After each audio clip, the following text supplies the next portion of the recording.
Hello বন্ধুরা, স্বাগত জানাই তোমাদেরকে সঞ্জু ডলি ব্লগের একটি নতুন ভিডিওতে। তো বন্ধুরা, আজকে ভিডিওটা একটু ধামাকাদার হতে চলেছে, কারণ এই ভিডিওটা হচ্ছে আমার ছোট বোনের জন্মদিন ছিল, সেই উপলক্ষে আমরা সেলিব্রেশন করছিলাম। এই দেখো আমার বোনটাকে তোমরা দেখতে পাচ্ছ, ঠিক আছে, খুব সুন্দর করে সাজিয়ে দিয়েছি।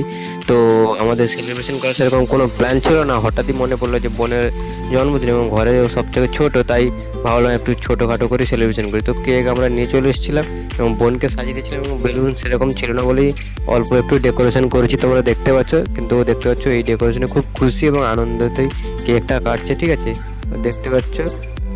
ওকে রানীর মতো সাজিয়ে দিয়েছি, ঠিক আছে। তো এবার ও কেক কাটছে না, ভয়ে একটু কি করবো খুঁজে পাচ্ছে না, এক্সাইটেড হয়ে গেছে, তো আসলে বুঝতে পারিনি যে আমরা এরকম সেলিব্রেশন করবো। ও ভেবেছিল সেলিব্রেশনটা হবে না, এই জন্য মন শুকনো করে বসেছিল, বাট আমরা ওকে একটু সারপ্রাইজ দিয়ে দিয়েছি, ঠিক আছে। তো দেখো খুব আনন্দের সাথে কেকটা কাটছে, ঠিক আছে। তো আমরা সবাই হ্যাপি বার্থডে বলে ওকে সেলিব্রেশন করলাম, তো খুব খুশি হলো। তো বন্ধুরা, ভিডিওটা আজকে পর্যন্ত এইটুকুই ছিল, ঠিক আছে। তো আবারও নতুন নতুন এবার ভিডিও আসবে, তো তোমরা চ্যানেলটিকে সাবস্ক্রাইব করে রাখো।